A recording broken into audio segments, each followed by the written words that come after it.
This is NDTV. And you're watching NDTV Prime.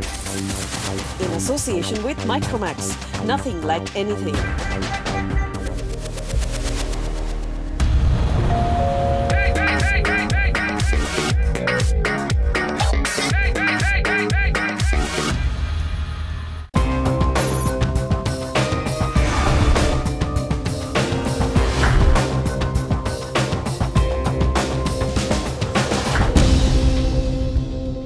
Property बाजार में निवेश की सटीक सलाह के साथ पेश है आपका पसंदीदा शो प्रॉपर्टी इंडिया। हमारे रियल एस्टेट एक्सपर्ट्स के साथ जानिए कहां आपके बजट में मिल रही है सही प्रॉपर्टी और कहां पर निवेश आपका पैसा कर देगा दुगना। आपके सवालों के जवाबों और रियल एस्टेट की हर बड़ी खबर के साथ मौजूद हैं हम। नमस्कार, मैं हूं अंजलि स्टवाल। नमस्कार, मैं हूं ऋचा जैन कालरा। प्रॉपर्टी की दुनिया की सारी हलचल पर हम रखते हैं प्रॉपर्टी इंडिया में खास नजर। कहां कौन सा फैक्टर कर रहा है रियल एस्टेट को प्रभावित। इसके अलावा रिसर्च के साथ प्रॉपर्टी की दुनिया की हर वो खबर जो मायने रखती है आपके लिए। देखिए हमारे साथ अगले 1 घंटे में। इसके अलावा आप प्रॉपर्टी पर ज्यादा जानकारी चाहते हैं तो हमारी वेबसाइट ndtv.com/property पर जाना ना भूलें। 24 शहरों के प्रॉपर्टी बाजार एक्सपर्ट्स की नजर में कैसे हैं, यहाँ आपको पता चलेगा। जानकारी ढूंढना आसान है। शहर, बजट या साइज के हिसाब से आप अपनी पसंदीदा प्रॉपर्टी देख सकते हैं। तो चलिए सबसे पहले एक नजर डाल लेते हैं कि आज क्या क्या है खास। केंद्र सरकार ने रियल एस्टेट नियामक बिल लाने के लिए काम शुरू कर दिया। संसद के अगले सत्र में बिल को लाने का है इरादा। रियल एस्टेट रेगुलेटर के आने से धांधली में कमी आएगी और खरीदारों को राहत मिलेगी। रिहायशी निवेश के लिए शहर के कौन से इलाके हैं सबसे बेहतर, पाइए अपने सवालों के जवाब। और मुंबई में ट्रांसफर ऑफ डेवलपमेंट राइट्स यानी TDR के बढ़ते दाम और घटती सप्लाई की समस्या हल करने के लिए सरकार देगी दखल।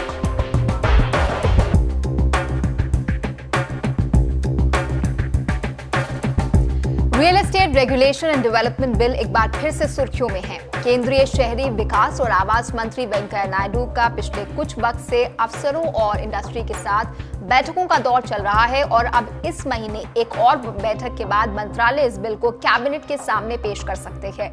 इस बिल को विंटर सेशन यानी शीत सत्र में संसद में भी रखा जा सकता है, लेकिन इस बिल की बारीकियां आखिर क्या है? क्या इस बिल में एक आम खरीदार के हितों की सुरक्षा के इंतजाम है?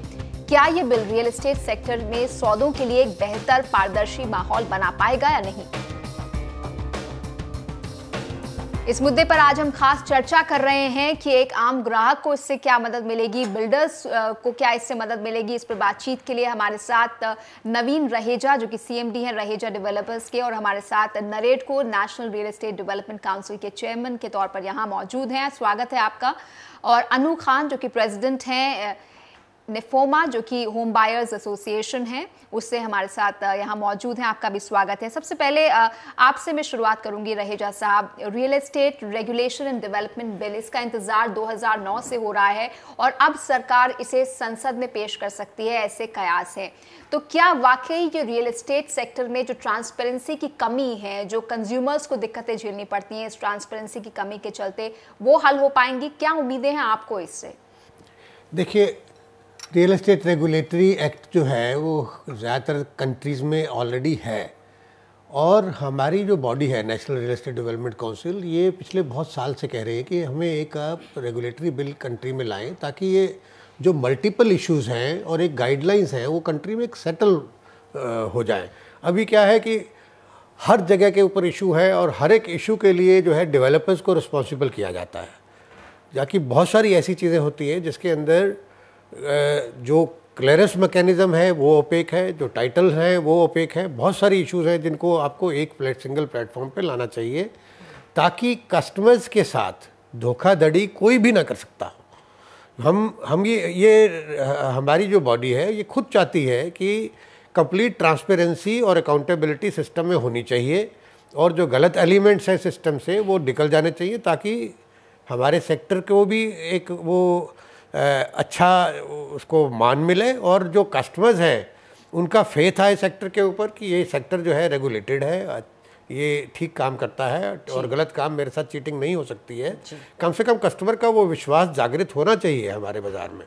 तो हम उसको खुद सपोर्ट कर रहे हैं गवर्नमेंट के साथ मिलके।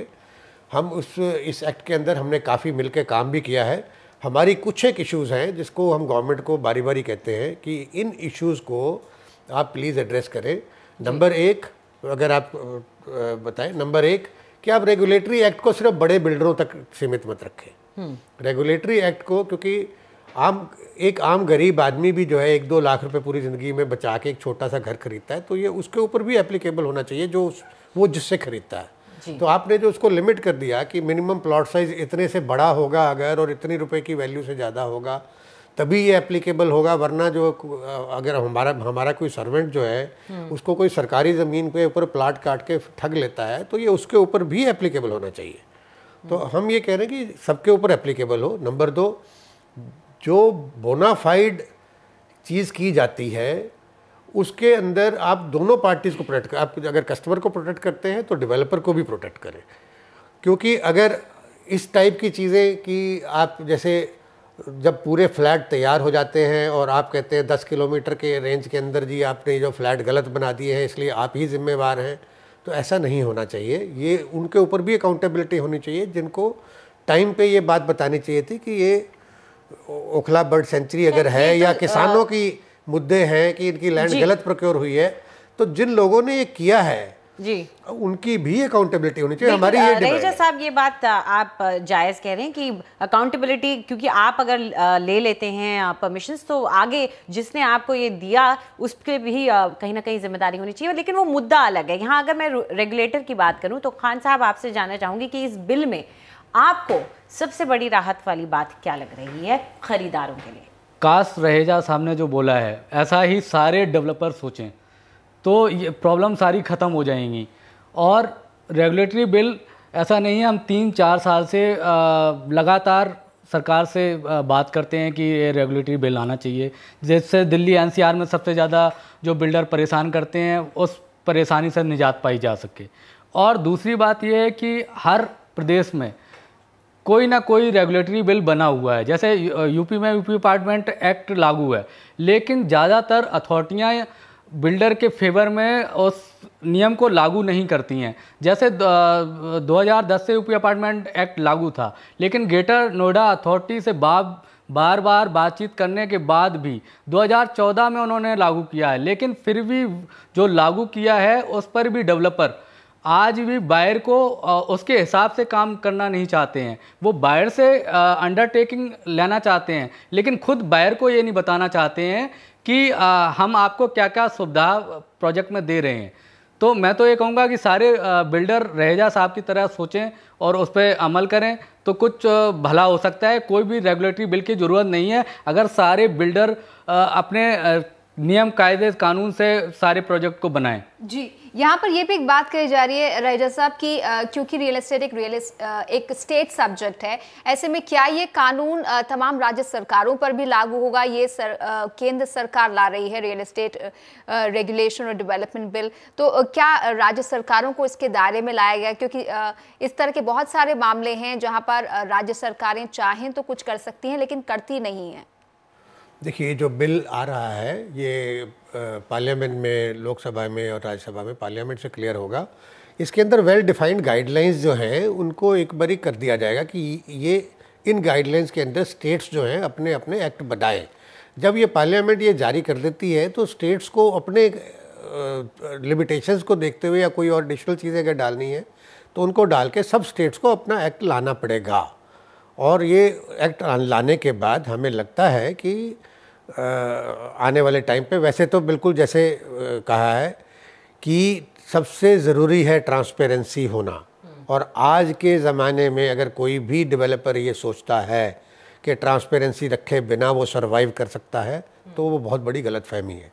क्योंकि कस्टमर्स जागरूक हैं, कस्टमर हर कोई बात को जानता है, हर कोई बात को समझता है, मीडिया प्रोएक्टिव है, कानून सख्त है, और हर एक, अगर आप सच में आगे बढ़ना चाहते हैं तो आपको बिल्कुल कंप्लीट ट्रांसपेरेंसी के साथ ही चलना चाहिए। और उसके लिए अगर एक रेगुलेटरी एक्ट की गाइडलाइन बायलैटरल आती है, हमारा डेवलपर्स का कंसर्न ये है कि भाई आप रेगुलेटरी एक्ट को लाएं लेकिन उसके अंदर सबको अकाउंटेबल भी बनाए, और ये रेगुलेटरी एक्ट सिर्फ रेगुलेशन करने के लिए नहीं हो, ये एक फैसिलिटेटर भी हो, कि उस फैसिलिटेटर में ये कि वो एक ऑनलाइन क्लियरेंस मैकेनिज्म्स और टाइमलाइंस को भी डिफाइन करे कि भाई आपको सस्ते मकान कैसे दे सकते हैं आप लोगों को, ये उसकी तरफ भी काम करेगी। उसकी तरफ भी बात चल रही है, सिंगल विंडो क्लियरेंस की भी इसमें बात की जा रही है, साथ ही स्पेसिफिक टाइमलाइंस, वक्त के दायरे को भी इसमें रखा जा रहा है। लेकिन खान साहब, यहाँ आपसे मैं जानना चाहूँगी कि हाल ही में हमने देखा है कि बहुत सारे केसेस, मामले कोर्ट्स में जाते हैं, बिल्डरों के खिलाफ जाते हैं, तो आपको क्या लगता है अगर इस तरह का कोई रेगुलेटर आ जाता है और सेट गाइडलाइंस हो जाती हैं, तो जो कंज्यूमर्स हैं, जो बायर्स हैं, जिन्होंने मकान खरीदे हैं, उनके जो मामले हैं वो अदालत तक जाने थोड़े कम हो जाएंगे, क्योंकि मामला शायद पहले निपटना शुरू हो जाए? बिल्कुल सही बात है। अगर ये रेगुलेटरी बिल पहले भी आ जाता तो उससे काफ़ी बायर को बेनिफिट हो सकता था, और आज भी हम लोग उम्मीद करते हैं कि चलो 3 साल पहले नहीं आया तो अब आ जाए। तो आज भी काफ़ी सारे बिल्डर हैं जो प्रॉब्लम क्रिएट करते हैं, अपने हिसाब से एग्रीमेंट बनाते हैं, एग्रीमेंट में कोई ऐसी चीज़ें नहीं होती हैं कि बायर के फेवर में हों। तो हमारा मानना है ये है कि काफ़ी सारा फ़ायदा बायर को होगा, उसके हिसाब से जो रेगुलेटरी बिल आ जाएगा उसमें काफ़ी सारी चीज़ें होंगी जो बायर के फेवर में हो सकती हैं। जी, यहाँ पर रियल एस्टेट में एक बड़ी भूमिका होती जा रही है एजेंट्स की, ब्रोकर्स की, और बहुत सारे बिल्डर्स ब्रोकर्स के जरिए मकान भी बेचते हैं, और ये ब्रोकर्स कई बार धोखाधड़ी करते हैं, ऐसी शिकायतें सामने आती हैं, उसे भी एड्रेस किया जा रहा है। हमें ऐसा पता चला है इस बिल में कि उन्हें रजिस्टर करना होगा, और बिल्डर की भी जिम्मेदारी उसमें कुछ निश्चित हो सकती है अगर ब्रोकर के जरिए कोई फ्लैट खरीदता है। तो क्या आप इससे संतुष्ट हैं या इस संबंध में कुछ और होना चाहिए? बिल्कुल सही बात है, क्योंकि आज जो भी फ्लैट बायर है एक मध्यस्थता ढूंढता है, वो एजेंट के पास जाता है, एजेंट उसे 10 सपने दिखाता है, उसको बोलता है कि इतने % हम आपको लेस कर देंगे, ये कर देंगे, सारे कागज़ में वो फॉर्म भर देता है। उसके बाद उसको अपना कमीशन मिल जाता है, और 2-4 महीने के बाद वो एजेंट को उसको ढूंढ के नहीं मिलता है कस्टमर को, क्योंकि वो साइन करता है कि हम आपको इतना बेनिफिट देंगे, रिबेट देंगे, आपको 10% का हम रिबेट दे देंगे। तो वो चीज़ उसको बेनिफिट नहीं मिल पाता है, क्योंकि वो एजेंट ही नहीं मिलता है। कंपनी कहती है कि जो जिस एजेंट से आपने बुक कराया था आप उसको लाइए। तो वो सारी चीज़ों में उसमें अगर वो डालते हैं तो वो काफ़ी फ़ायदा होगा बायर को। यहाँ पर रहेजा साहब, आपसे ये जानना चाहेंगे, एक स्टेक होल्डर होने के नाते, इंडस्ट्री का हिस्सा होने के नाते, आप लोग सरकार की तरफ अपने कुछ व्यूज़ इस रेगुलेटर बिल को रख के अपनी तरफ से या नाटेको की तरफ से आप लोग कुछ कर रहे हैं कि बात आगे जाए? हम कर रहे हैं। हम ये कह रहे हैं कि आप इसको रेगुलेटरी एक्ट को लेके आएँ, लेकिन इसके अंदर जो कुछ एक चीज़ें आपने डाली हैं कि हर एक चीज़ के लिए ही जिम्मेवार जो है वो डेवलपर को ही कर रहे हैं। अगर आप डिले के लिए डेवलपर को जिम्मेवार करते हैं, तो अगर डिले में अगर बीच में आके कोई आपका काम रुकवा देता है, अगर बात अभी मैं थोड़ी देर पहले नोएडा का एग्जांपल दे रहा था, अगर बीच में आके कोई आपको बर्ड सेंचुरी के कारण से एकदम बीच में रोक देता है कि अब आपको ऑक्यूपेंसी नहीं मिलेगी, तो इसमें डेवलपर कुछ नहीं कर सकता है। तो इसमें इसके अंदर हम इन सारी बातों पे ये कहने वाले हैं कि ये सारी चीज़ें वेल डिफाइंड होनी चाहिए, पहले से ही वेल डिफाइंड होनी चाहिए। जहाँ पे डेवलपर की गलती हो, डेवलपर को जिम्मेवार ठहराएं।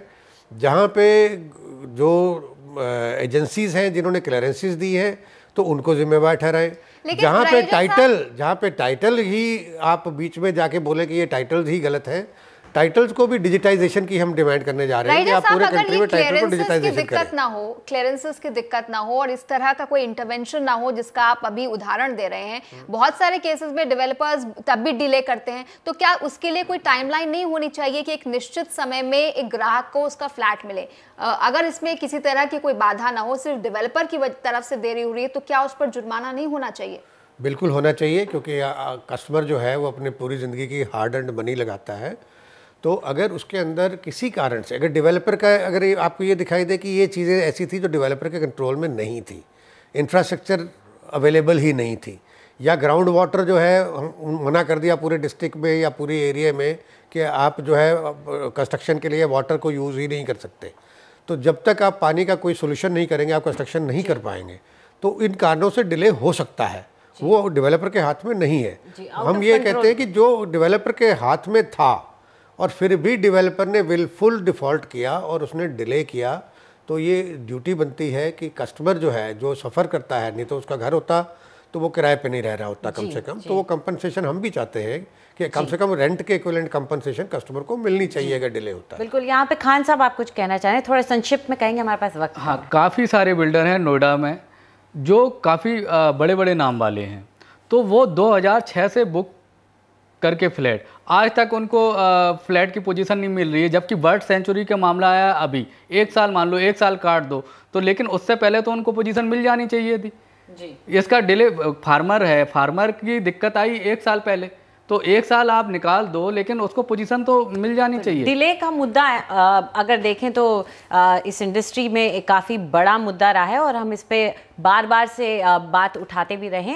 ये इशू सिर्फ डिले तक ही नहीं है, अब अगर रेगुलेटर आएगा तो इससे कई दूसरी दिक्कतें हैं जो कि इससे सॉल्व हो जाएंगी, उनका हल निकलेगा और बिल्डर्स की एसोसिएशन की तरफ से भी इस पर चिंतन किया जाएगा, एक बैठक होगी और उसके बाद कैबिनेट मिनिस्टर्स भी आ रहे हैं और अगर उम्मीद यही की जा रही कि प्रधानमंत्री भी वहाँ पे आएंगे और उन तक बात पहुँचाई जाएगी कि आखिर किस तरह से इस मुद्दे को आगे ले जाया जाए। आप दोनों का बहुत बहुत शुक्रिया हमारे साथ इस चर्चा में शामिल होने के लिए।